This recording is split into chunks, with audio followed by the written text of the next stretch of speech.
hi everyone, and welcome to the Futures Workshop, a new podcast where we talk to the world's leading futures thinkers about tools they've developed to help imagine and shape the future.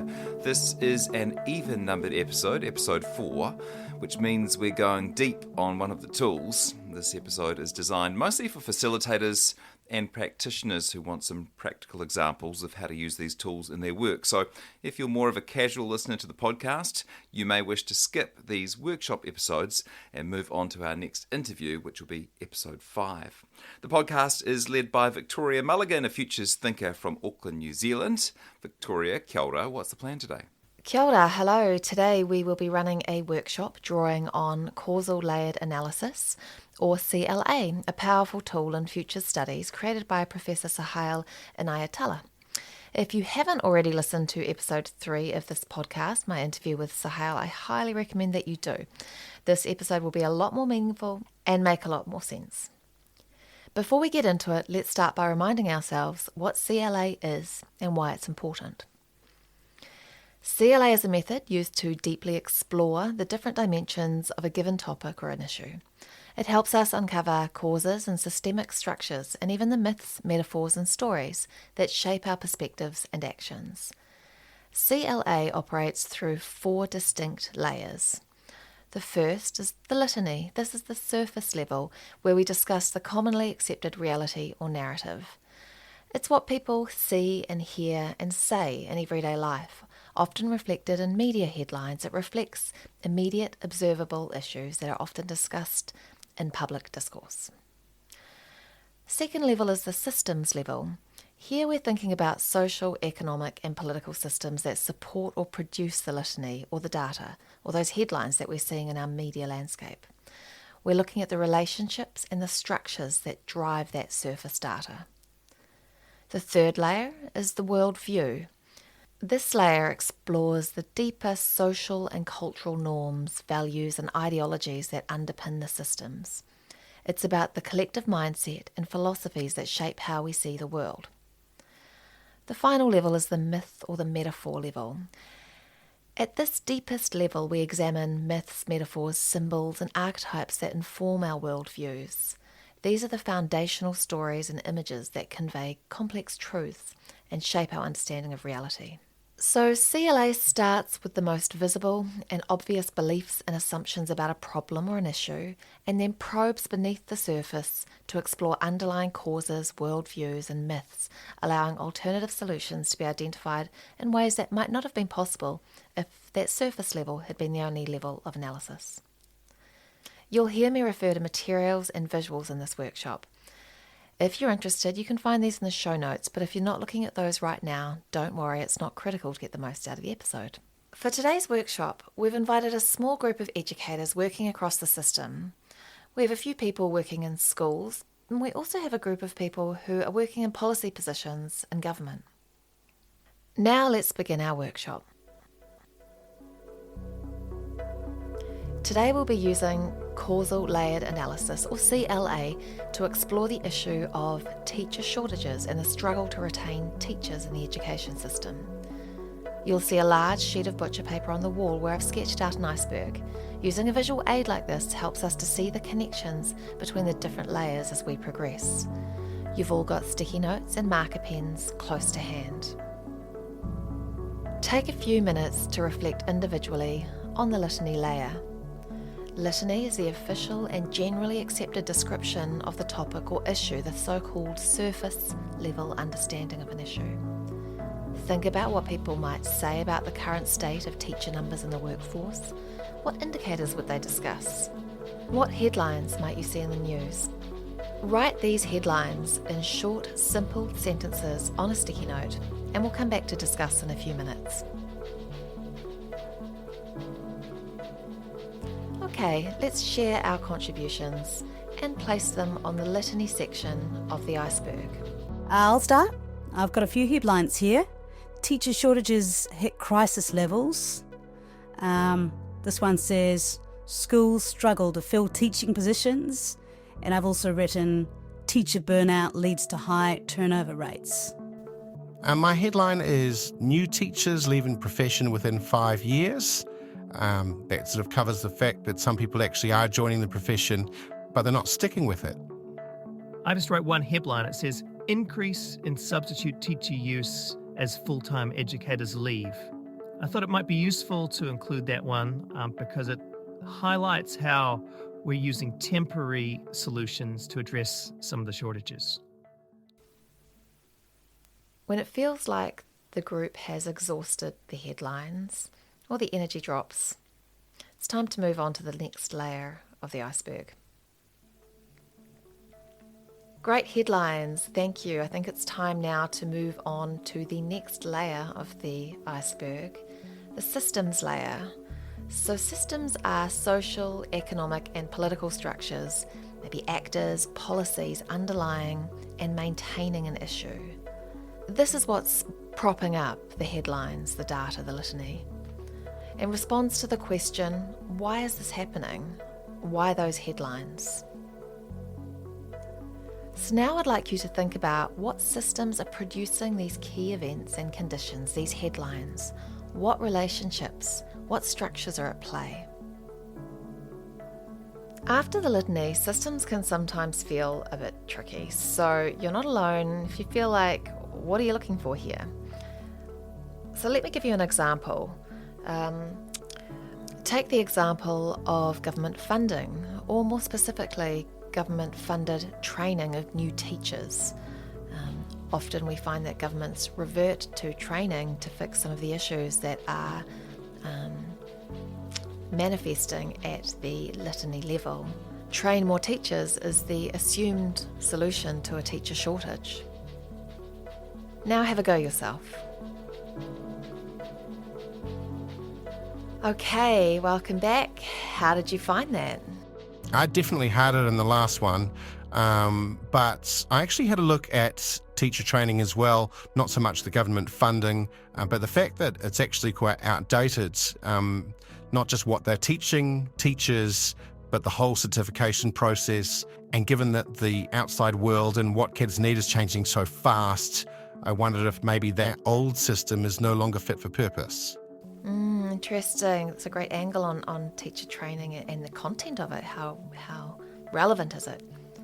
There's been a bit of the ideological or cultural shift towards standardised testing over the last few years. I think that might play a role as well. It may mean that teachers have less autonomy in how they teach, and that might ultimately mean they've got less job satisfaction. Excellent, great thinking. I see up here there's a post-it with social and economic disparities written on it. Can somebody tell me a bit more about what that means? Yeah, a couple of things here. One is that underfunded schools or schools in lower socioeconomic areas really struggle, and that can lead to tough working conditions for teachers and a bit of a lack of support. Also thinking about how much teachers are paid, and sometimes, or often actually these days, teachers can't even afford to live in the same areas where they're teaching. So that makes the whole thing about unsustainable if I've got to drive for hours just to get to their low-paid job. Once it feels like we've got some key systems outlined and discussed what these mean and how they manifest, it's time to move on.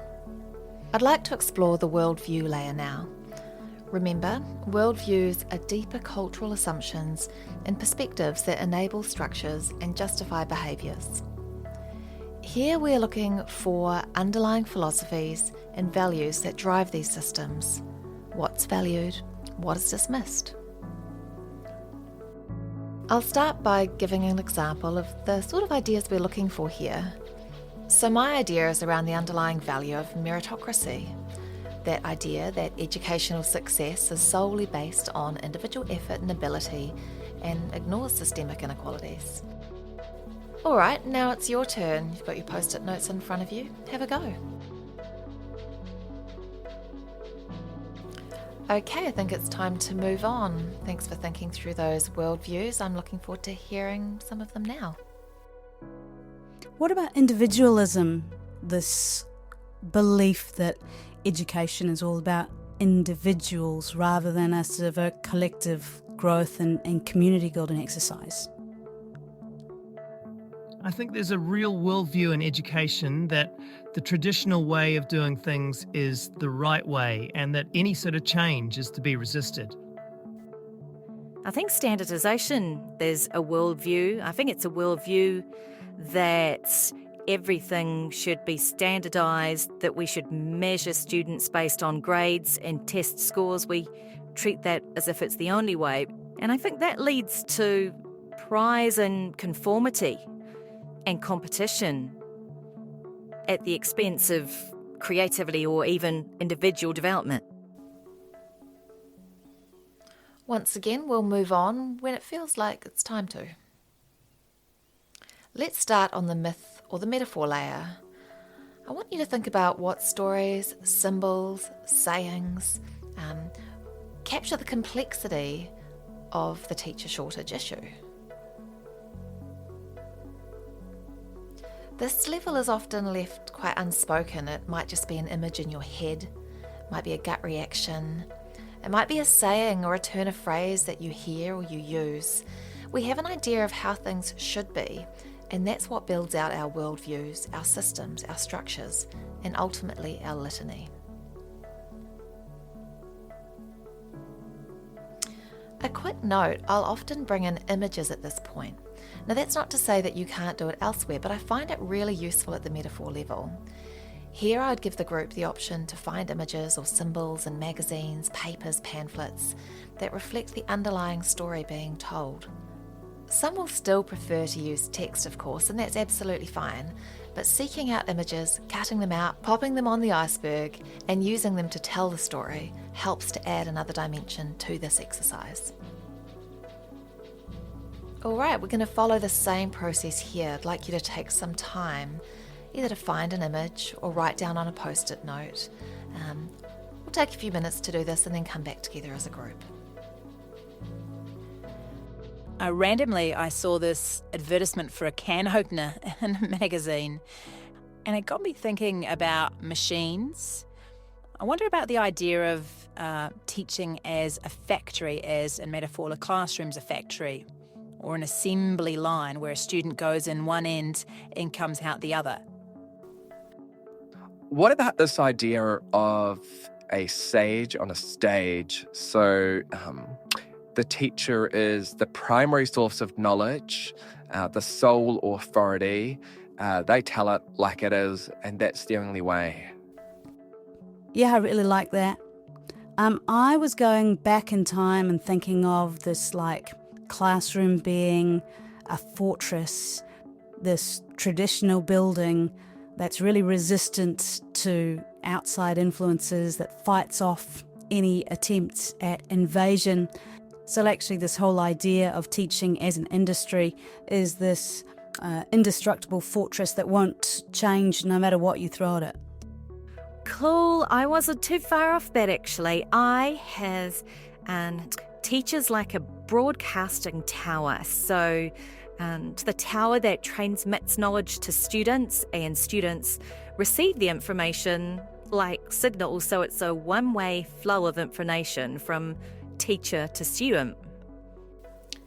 I'm really enjoying these metaphors, thank you. At this point, I'll ask the group to share the full story they have identified through the CLA. I'd encourage participants to run through this story themselves. Often we'll break into smaller groups and each take a metaphor and run it back up the iceberg.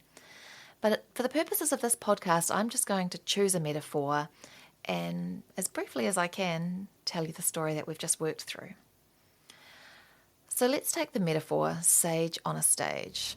This sees the teacher as the sole authority figure standing before the students to impart wisdom and knowledge. If the teacher is the sage on the stage, you can see why that resistance of change might be in place. It's going to hinder adoption of innovative teaching practices and maybe discourage teachers from experimenting with new approaches. If the teacher is a sage on a stage, it's really fostering the idea that they need to teach to the test rather than working with the students to foster a greater love of learning. We'd run through all of these worldviews Using that sort of process, encouraging discussion as we go through as well, and questioning and maybe even debate. And then we'll move on to look at how those worldviews shape our systems. Again, we'll just take one system as an example. The worldview of standardization may prioritise the wrong tools and methods that teachers are using to educate in the classroom, focusing on maybe outdated teacher training and certification processes, not adequately preparing teachers for the realities of the classroom, leading to early burnout. So you can see how that system leads to one of the headlines we saw earlier: teacher burnout leads to higher turnover rates. This is showing the impact of these systemic issues on individual teachers. So that's one example of how metaphor can lead through to the headlines, and there'll be plenty of others. So now, let's move to the next part of this exercise, where we create a different story. What might be the better story than sage on a stage? We'll start this time at the bottom of the iceberg, and we're going to create an alternative myth or metaphor, a different story that can drive a better outcome for teachers. Let's jump ahead to the sharing part of this exercise. So my metaphor is a healthy forest system.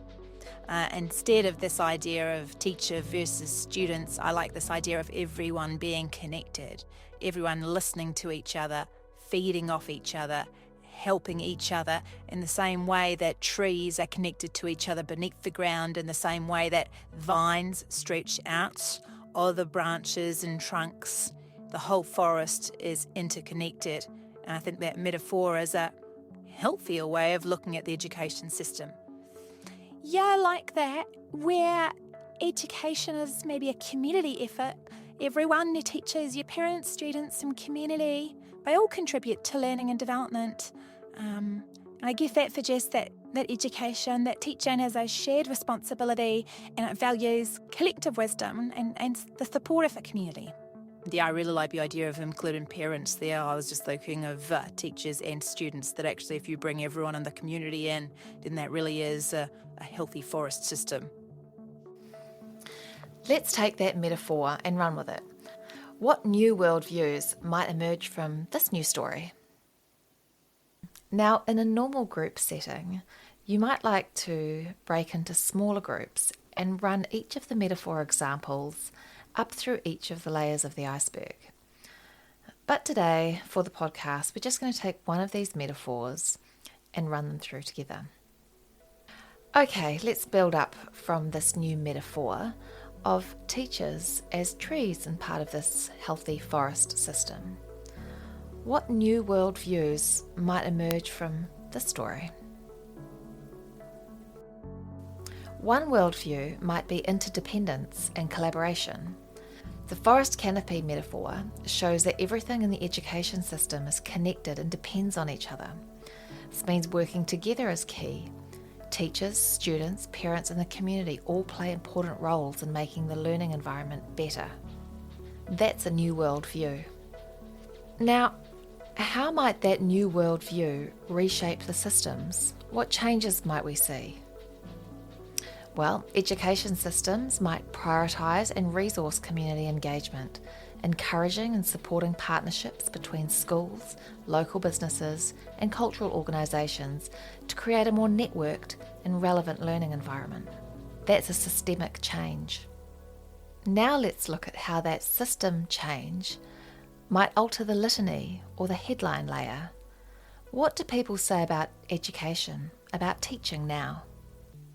Based on the systemic change that prioritises community engagement, we might see headlines like schools see surge in teacher applications thanks to community support programs. This is reflecting the positive impact of community involvement on education outcomes. So to recap, the metaphor of the healthy forest system envisions an education system where learning is a community effort, where everyone, teachers, parents, students and community members, contribute to the development of each member. This worldview promotes education as a collective responsibility, valuing collaboration, mutual support, and the integration of local knowledge and cultural practices. To support this worldview, education systems prioritise and resource community engagement, encouraging partnerships between schools, local businesses, and cultural organisations. Policies integrate local knowledge into the curriculum, making education relevant and impactful. As a result, the litany changes to reflect a thriving educational environment where community involvement drives positive outcomes. New headlines will reflect that transformed landscape. Now, we've just made what is often a much longer, more complex process as streamlined as we possibly can, just so you can understand the way that we deconstruct an issue using CLA and the opportunity we have to reconstruct using a better story. As we close in on the end of the session, I like to ask participants to take a moment to reflect on the two sides of the iceberg that we've explored today. What's changed in that second one? What do the two icebergs help us realise about the role of teachers in the education system? What have we learned from the deconstruction of the problem or the issue, and what it means for how we might reconstruct, finding a better story, leading to a better litany layer? For example, in today's workshop, these reflections have highlighted the importance of how we conceptualise and support the role of teachers. By shifting our metaphors and worldviews, we can create systems that not only benefit teachers, but also lead to more positive outcomes for students and communities. I hope you've enjoyed this very quick imagining of a CLA workshop, and I really look forward to hearing your feedback and your experiences with using CLA in your own environment. Thanks for listening to episode 4. Don't forget to subscribe to the Futures Workshop Substack to make sure you don't miss a future episode, and we'll see you next time for episode 5.